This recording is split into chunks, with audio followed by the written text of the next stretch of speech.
It has been raining all morning, which means we are stuck in the house. And when I'm stuck in the house, I tend to want to do something in the kitchen.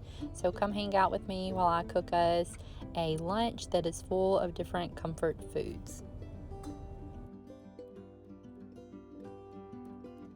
So first, I just want to say hi and welcome to all of you who are new here. Those of you who aren't new, welcome back. But my name is Haley, and I like to make content related to homemaking and homeschooling, just different things that I personally have going on in my life. This YouTube channel is just kind of a way for me to have a creative outlet, make some videos, and connect with some other people in the same seasons of life as myself. But like I mentioned, this was a really rainy day. We had actually been working on getting some fencing set up in the day prior to this, well, days prior to this, but all of the rain kind of put a stop to that. So we purchased a big piece of land, about 20 acres of land. It's been a couple years ago now, and we have slowly been clearing it. We moved a used mobile home out here that we've been renovating. I've shared a little bit about that, but we're still working on getting the fencing and all of those things done. We've just been working on the property little by little, trying to pay for it in cash as we go. But we had to take a break from putting fencing up, and that meant that we were all stuck inside this day. And so I decided to cook us some comfort food, and I had originally just planned on getting up and making some chicken strips and white gravy. For some reason that just sounded really good that morning whenever I got up, and I actually ended up making chicken nuggets instead, which is why I cut the chicken into those little bitty pieces. My kids, for some reason, prefer chicken in nugget form versus in strip form. But I started making the chicken, and I had planned on doing just some French fries with it with the white gravy, and one thing led to another. And I remembered that I had cabbage in the fridge, so I thought, ooh, I'll do some smothered cabbage with it. And then I love black-eyed peas with my cabbage, and we always have cornbread with our cabbage and black-eyed peas as well. So we just ended up with a big old lunch, but it was okay. We were able to eat on it for dinner that night as well. And then we still had cabbage and peas left over, even for the next day. So for the chicken that I'm making, these were actually baked chicken nuggets instead of frying them. I don't really like deep frying things. It's just so messy. But these were crispy baked chicken nuggets, and you can make them obviously in the oven, but you could also do them in the air fryer. And I did the majority of these in the oven, and then I just had a few left that wouldn't fit in my skillets. So I done those in the air fryer. And I think next time I'll just do them all in the air fryer because they got really crispy in there. I'll put a link to the recipe down below. It was very easy. Just cut your chicken up. You put your seasonings on it. You coat it in some flour. Then you're going to put it in dip it in egg, and then coat it in breadcrumbs. And then you just put it into your skillet or your baking pan, whatever you choose to use. And you put some butter in that first. Let it melt down. And then you put them in there, bake them for a little bit, flip them, and continue to bake them until they're nice and crispy and golden brown on the outside. And these were delicious. I'll definitely be making them again in the future. Probably going to try and do a big batch of them so I can start to freeze them. I usually buy my chicken nuggets from the store, just from the frozen section. I try to find like some organic chicken nuggets for my boys, but I would really like to stop purchasing the ones from the grocery store and be able to make my own. And this recipe seemed like one that would work well for that. So now I'm getting ready to make some cabbage. The funny thing is, up until probably my mid-20s, I would not even try cabbage. I think it was the smell of it that I was always like, there's no way that could possibly be good.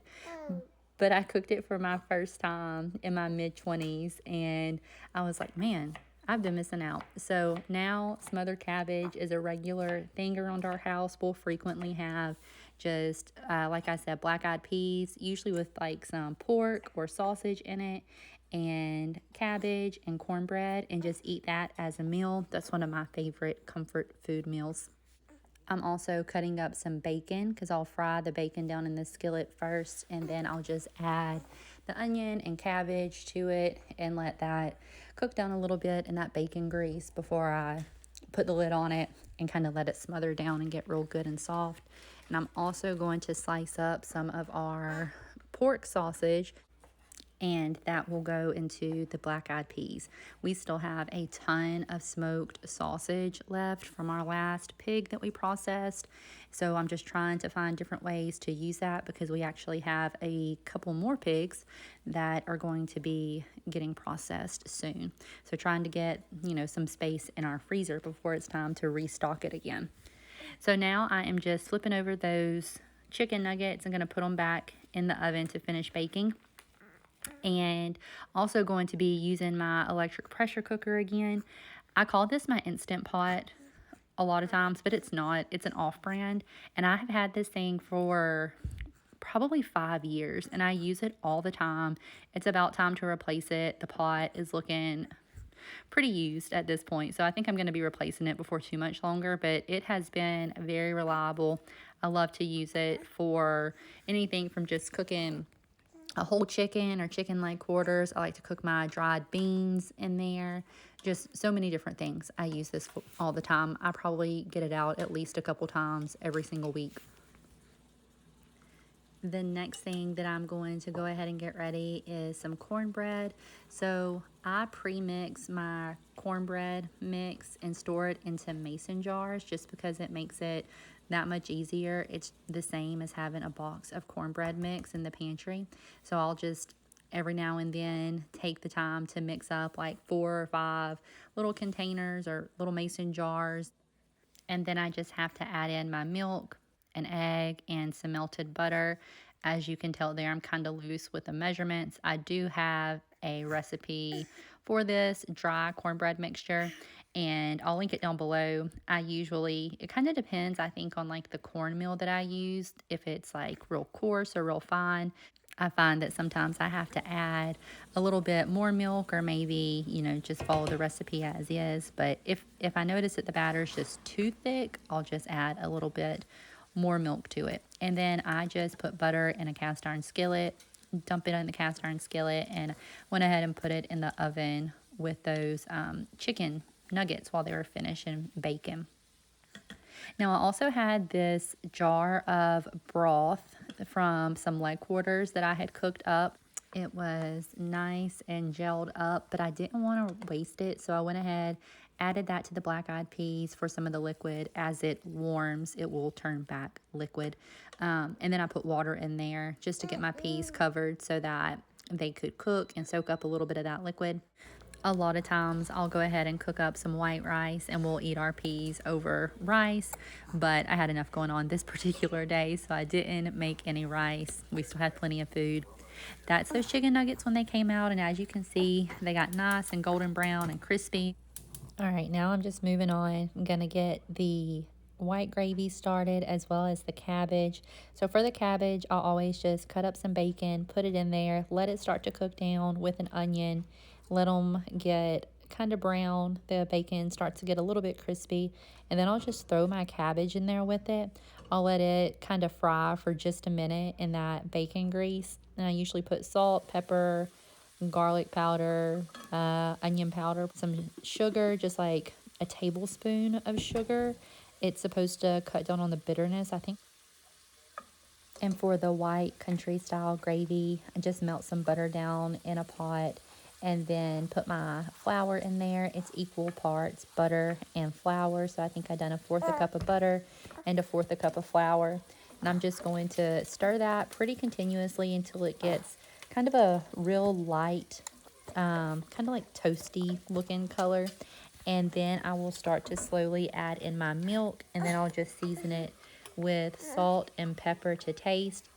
So you just add your milk in a little bit at a time. You add it, you stir it real good, add a little bit more, stir it, and it eventually will kind of start to thicken up. So usually it comes to a boil, and then you reduce the heat and it will thicken as it kind of simmers.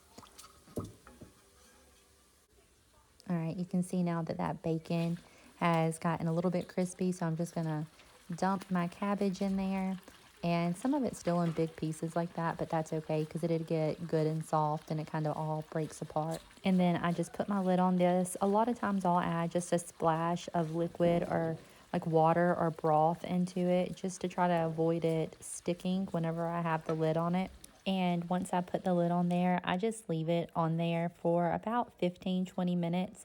And usually whenever I pull it off at that point, it's nice and soft. So that was everything that I cooked on this kind of rainy, stuck inside the house day.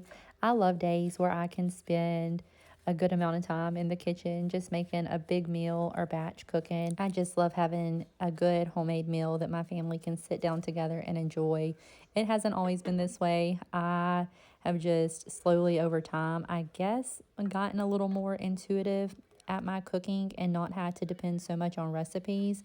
That does not mean that I do everything probably the correct way, but I'm comfortable enough now just to kind of, give it my best shot and hope that it comes out good. Whereas used to, I would spend a lot of time having to find a recipe for everything I would want to cook. And that just gets kind of like mentally exhausting sometimes whenever you have to have a recipe to follow for everything. Cooking becomes much more enjoyable, at least it has for me, whenever I can just kind of use my intuition and go with it that way. So here's everything that I cooked up. That's those peas whenever they came out of the Instant Pot. Plenty of juice there if we did want to eat it over rice. And I just had to make me up a little sampling plate, a little bit of everything.